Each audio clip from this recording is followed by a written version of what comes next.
Hey there, and welcome to Classkick. When you want to build something from scratch, you can start with a blank assignment. This gives you a clean space where you can add anything your students need. Start by giving your assignment a name. You can choose subject areas and grade levels if you'd like. Now let's look at your slides. You can reorder them, copy one, copy all, paste, duplicate, or delete a slide. You can also add a new slide here. Now let's click into our first slide. Let's start by adding a title using a text box. I can use this tool to make my font size larger.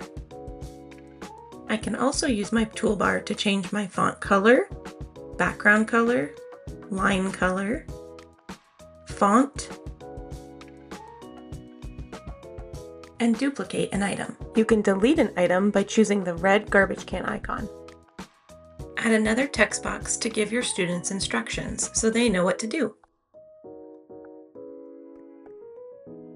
You can also add images or materials you already use in your classroom: JPEGs, PNGs, PDFs, and even GIFs.